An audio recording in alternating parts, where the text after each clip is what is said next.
weekend, my dear viewers. Thank you so much for coming on The Remedy. Thank you so much for watching AETV. When you're here, you're on the right channel.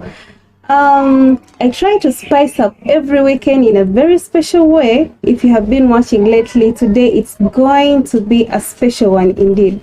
Join me, we're still on The Remedy. Don't go away.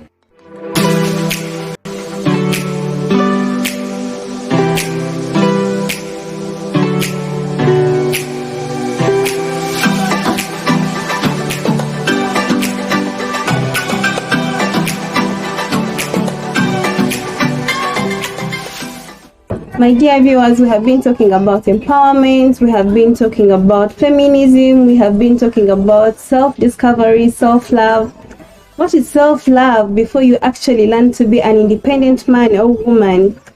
Well, I'm not in all shapes to talk about independence. So today, my dear viewers, I am so humbled and glad that I have got an opportunity to host the one and only Dr. Elizabeth, a pediatric, but she's going to talk about herself, and she's going to be taking us through this topic today. We are talking about girl-child independence, or even a man. But you know that in the society today, it is somehow normal to be known that a man can go out there and hustle, be independent. But what about women? We ourselves are dragging ourselves behind. But why am I talking alone?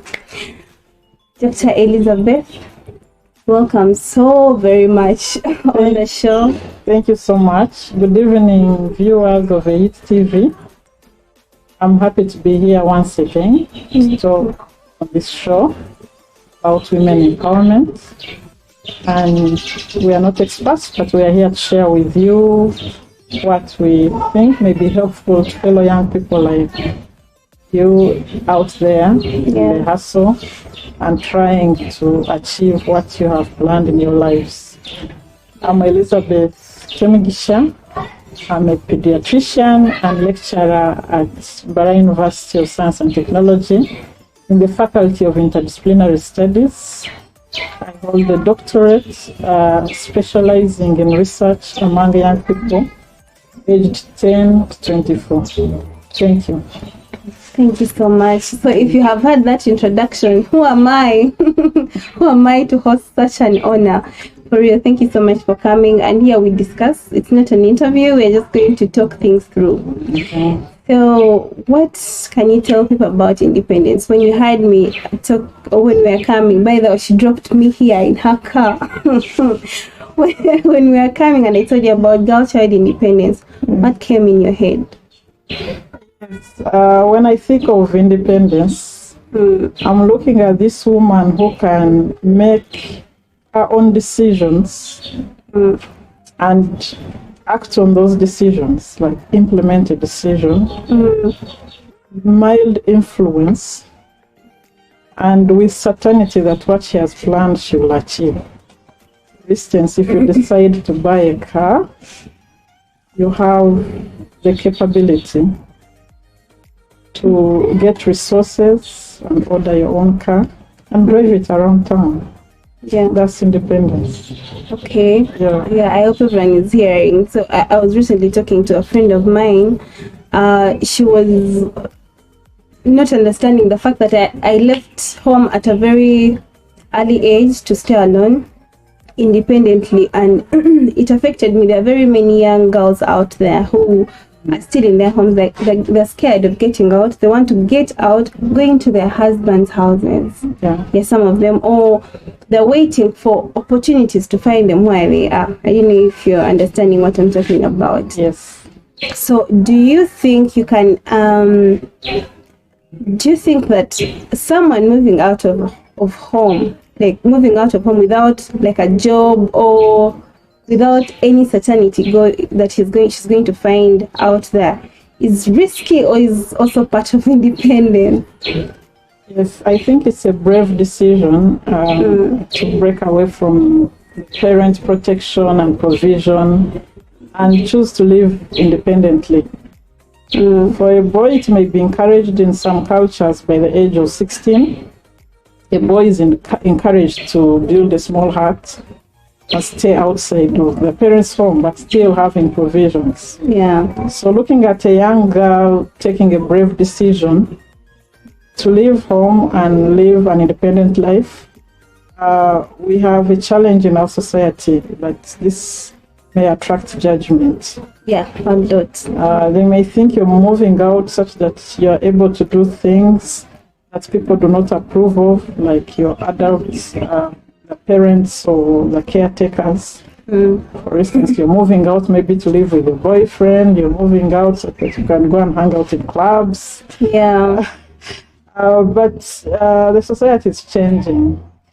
I think it takes courage, and depending on the goals that you have defined, you can live an independent life, and we have seen it straight from campus. Yeah. By third year, you're living in a hostel, probably alone in your room. You're already living a semi-independent life. Yeah. And taking a brave step to take up a house and look after yourself. I don't see that as such a wrong decision, as long as you know how you're going to look after yourself. And living that life and explaining to your caretakers about the decision you have taken, such that they are not worried about your independence. Yeah, without being rebellious. Yes, so like now, daughter, I don't know. It will just come, they know that maybe you're not going to manage on your own. And yeah, the fears. Yeah, there are so many fears, but for both a girl and a boy, it gives the parent a lot of pride when you tell them that you're taking up this decision. And they trust that they're doing the right thing. And that really is a process. It shouldn't come suddenly, and you can think about it and see how to put it into action. Yeah, and with what you've said, I have a feeling that when you're growing up as a girl or a boy, what you have been doing to your parents in the past will give them courage to let you go at a certain age. Yes. So you know that if you go out there, yeah, she's going to manage. Yes, if you have managed with simple tasks, as parents, we believe you manage with bigger tasks. Yes. But if you're a person who has been left in a home just a weekend and it's all messy and maybe some of the things are destroyed or stolen, we are not sure as parents how you're going to be on your own out there. Yes. You think you may forget to lock doors. Parents have worries and they have reason to. But if you forgot to lock your door and I don't know, switch off what gadgets and you're electrocuted. So there are many worries, but I think stage-wise, by the time you reach university, the parents is letting go to make sure that you take control of your own responsibilities. Okay, so it starts with you as a responsible person, as a responsible young child, young girl or boy. How relevant have you been with your life for someone to let you be independent out there? Before we really make independence a relevant topic on the remedy today, we have to make that clear. She's a parent, so everything she says, I am going to agree.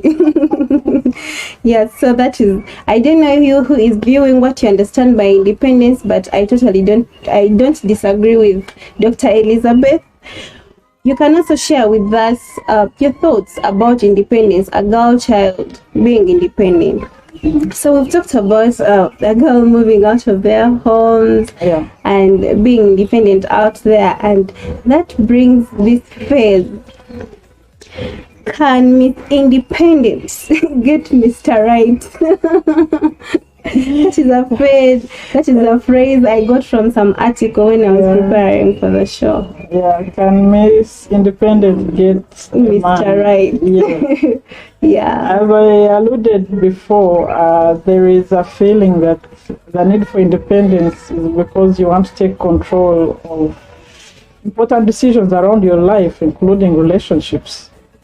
You're having a man, marriage or proper ceremonies. I believe that if you meet an understanding man, you can have a man of your choice to marry, whether you're living independently or under your parents' roof. And this depends. I have had couples who meet at workplaces, and these are usually living independently. 3-4 years you're working, that's why you meet the man. you may have interest to marry. And that will not stop the man from marrying you just because you're living independently. Maybe you'll have time to nurture your relationship better when you're outside of your parents' home environment. You can learn each other's habits, get to know what you like or don't like. Man will also make an assessment of how you're living your life. This girl, maybe you're in close quarters, this girl always home at 6, is organized. But when you're in the parents' home, that could be masked because the parent is doing the control. I think young girls shouldn't fear to live independently. The man will give you respect depending on how he found you, what you're capable of, and your capabilities are tested better when you're independent. Yes. When I was growing up, sometimes, like when you reach a certain age and you start shouting out your expectations, your dreams. I want to be this when I grow up. I want to. So someone would tell you, Jen, you need to first think about your man. He's going to get intimidated because you're already this. You're already successful. Is it true that men get intimidated by successful women? You have to be. You have to first get someone and then get successful, or if you get successful, you should lose hope for successful marriage. That depends on the person's character. There are men who are actually intimidated by successful women because of the societal belief that a man is the provider and should take his role as a man and the main provider in the home. So when a woman earns more than a man, some men may get intimidated by that. They get insecure. Yes, but it's how you express that.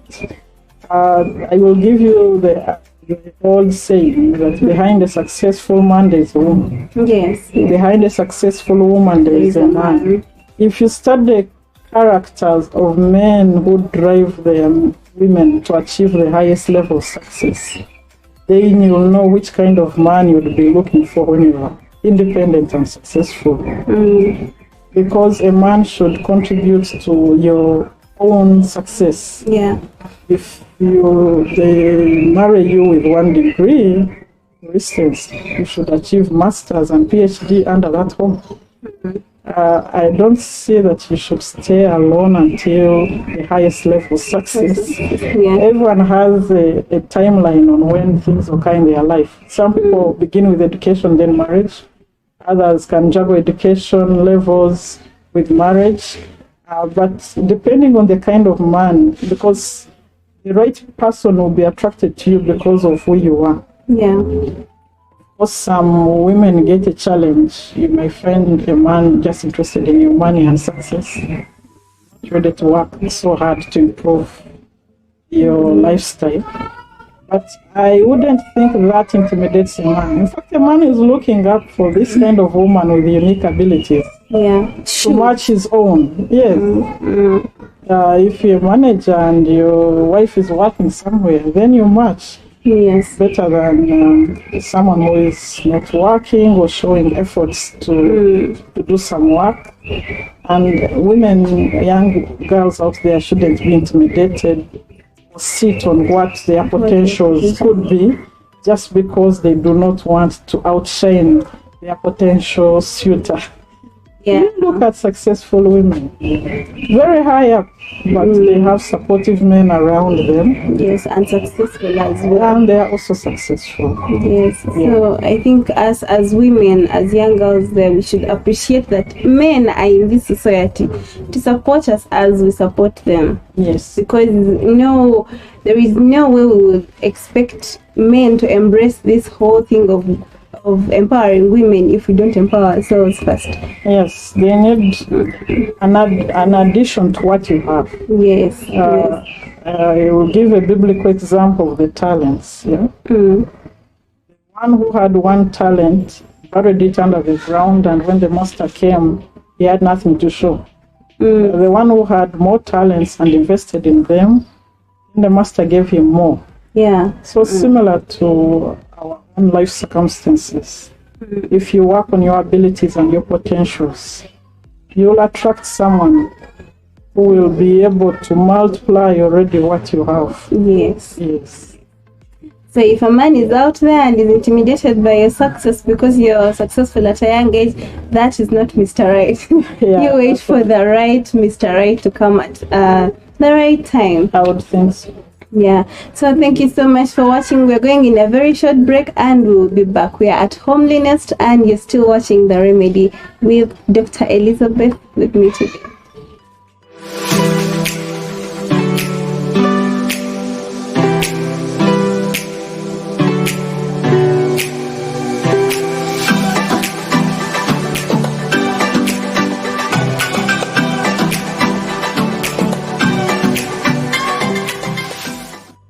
Welcome back from that short break. You're still on The Remedy AETV empowering you. We are here with Dr. Elizabeth and we're talking about girl child independence, or women independence, or human independence, if we could say.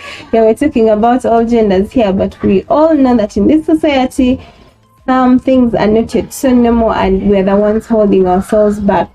That is why we have this show. We are here to give solutions about, you know what a remedy is? A solution. Solutions about things that are still held back in our societies, but on this show we choose to bring them out. So Dr. Elizabeth, before we went to the break, we're talking about how some independent women may not get Mr. Right. And you hinted about how men are actually supposed to help their women if they are on the journey of success, to be independent. You don't have to stay alone to be independent. You just have to make independent decisions for you to be independent and achieving them.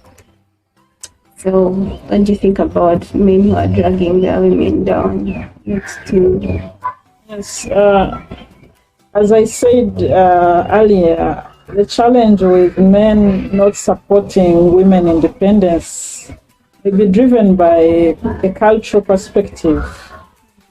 A man should have a dominant role in a family in terms of decision making, provisions, and at least probably earn more or is more educated than the woman. Yeah. That's an expectation and I have nothing wrong against that.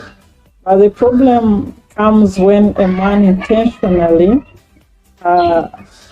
undermines the progress a woman, for instance, limiting their education achievement, their ability to explore all kinds of employment that would increase their income. Some men, when they marry their wives, they are very cautious, either because of their own insecurities. They would want to keep the woman at home in the kitchen and not being able to contribute economically to the home.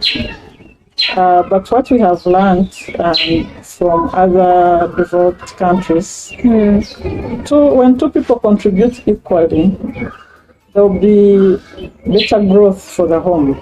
Yeah. Yes, that is true. So I think we should work as partners instead of working in opposition. Now, when you have a negative and positive force, it can neutralize each other. Even the progress you are going to achieve gets limited. Yeah.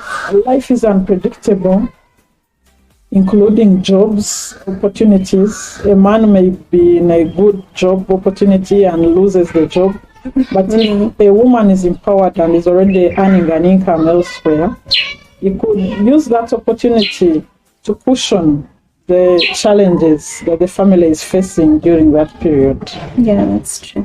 So back to your question, what can men do to support their wives?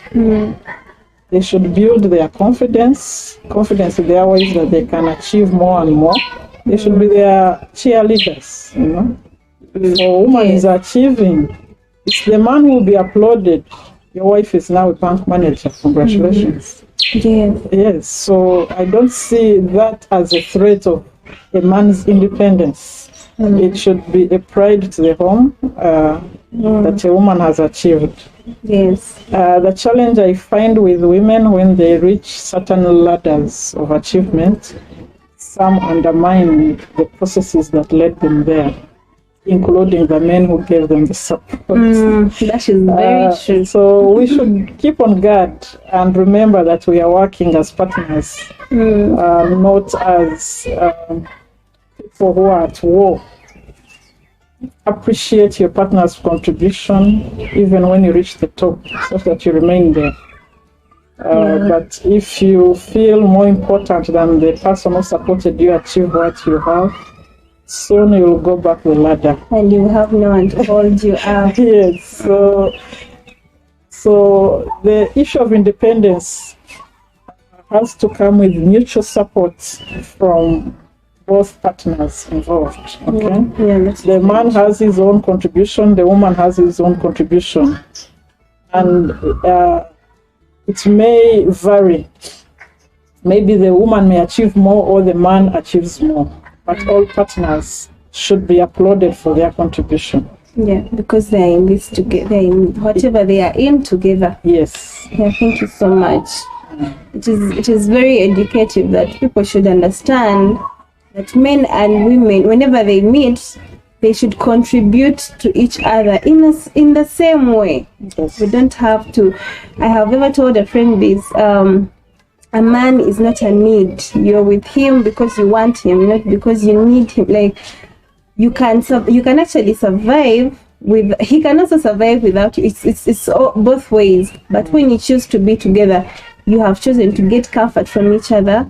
So you should uplift each other, maybe. Yeah. So men out there, if you have a wife and you feel like you should pull her down or she should be lower than you, stop being intimidated. It feels good to have a wife and she's driving and she passes by and your friends are like, yeah, man, you've made it in life.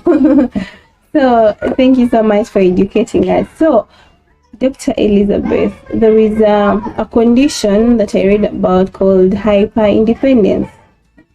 This condition is when someone is too independent because of factors that they have passed through, that they even don't ask for help whenever they need it. Now, is that dangerous or it is necessary in life sometimes? Yeah, if you have reached a level that you don't need anyone's help, I would call that pride and failure to recognize your weaknesses. Yes. I don't know of any person who doesn't need help. No one. Yes, you cannot be a master of everything. Much as you have achieved economic independence, probably you need some support somewhere. How to invest this money that you have got wisely. There is someone greater or more experienced. Okay, do you need emotional support, spiritual support? Do you need? I mean, there's a lot that goes on in your life to be complete. And if you have reached a point that you don't want to consult on anything, then just know that you're missing something. I know you can still make it as an independent self, but you would be much better off if you had mentors and advisors to help you make the right decisions. The choice is yours to make sure that you select the right people in your circle to make the right decision. So I think being independent and not being advised can come up with some challenges. Yeah, a lot. Now the problem is most of the times the people who have this condition do not know. Yeah. So I have seen people who probably they have grown up. We talked about this on the show last weekend. You have grown up in a situation where maybe they did not treat you well. You grew up with relatives who did not treat you well. So you reached a certain age where you're now staying alone, independent, and you feel like you can't trust any other person, any other human being, because you feel like every other person around you is bad and mean and they're not going to help you in the right way. So you decide to shield yourself in that independence whole thing. Yeah. So you live alone, you are not in relationships, Yes. and you're comfortable the way you are because of lack of trust Yes. of other people. Mm. Yeah, that's there are some people who really have they are like socially excluded from others. And I told you it comes with a challenge. One time you need help, and where will you get it from? Yes.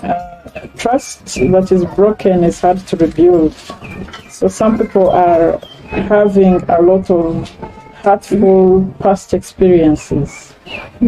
That's why now the emotional support is needed. You need to talk about someone, face those fears, try to reconcile with your past, and move on.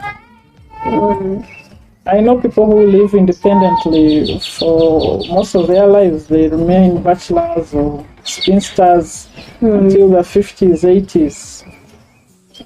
It comes with a challenge with age. You may get lonely.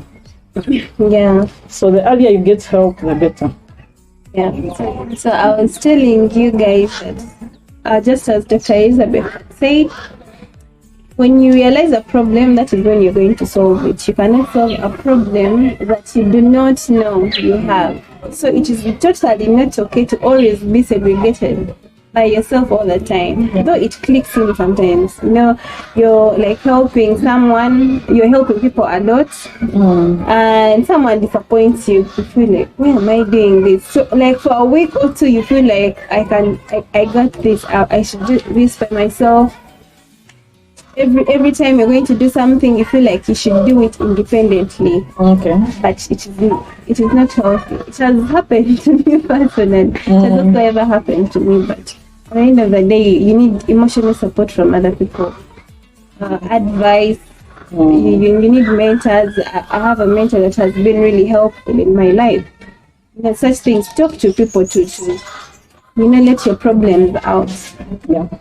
Yeah, so independence is not all about being alone. I hope this talk has been effective, by the way. I wish we could talk all day, all evening about independence. You who is out there and you're watching, you can tell us one or two, what do you think about independence? You as a person, or girl child independence, woman independence. But before we end the show, Dr. Elizabeth, do you have a message you'd like to put out there for all the viewers, girls, boys, women, men? Yes, thank you again for giving me this opportunity to talk about this topic of economic independence, especially for girls. From a gender perspective, we think empowerment for women is incomplete unless men are equally empowered. We must move together to ensure that we achieve more together. Girls, young people out there, you shouldn't fear to achieve your highest potential. Girls can be independent and they will still get suitable partners. In fact, sometimes better partners than they would get if they were not embracing independence. Yes. That is very true. And a message for young men out there: be prepared for the next challenge in this generation, where young girls and young boys equally contribute in relationships and grow together to achieve more. Yes. We are past the analogy that a man is the only provider in the home. We think both can contribute to the extent they can afford in a relationship, and they will grow together. So I think independence can only be achieved if there is equal support from people who are involved in your life, both parents, your relationship partners, people in your workplace, people in the education system. to ensure that you reach your highest potential. Thank you so much for listening. Thank you so much. My God, it has been one of the best shows. It has been one of, I have achieved a certain goal in my shows this weekend. Thank you so much for watching. You have been on The Remedy. We are talking about these things. You guys, I'm not here to focus only on women, but you will know how the society is and what we are about to change. It is going to start with this show, and I hope you embrace it with me. If independence is not all about staying alone, as I had said before, even if you're staying with someone, are you making independent decisions that are going to help you achieve a lot of things that are going to help people around you? Or you're just depending on your parents, depending on your boyfriend, depending on your siblings? It is time, women out there, it is time for people to depend on you as well. An independent woman is helpful in the society, and people are always going to depend on them. I've been here with Elizabeth, Dr. Elizabeth. Thank you so much for accepting to come on this show. It has been so helpful and educative. I have learned. I don't know about those who are out there. And my students, I hope you, of all my students, if you watch this show, you are really turned. Before you leave campus, you know what to do. Thank you so much for watching. Once again, you're on AETV, empowering you. Another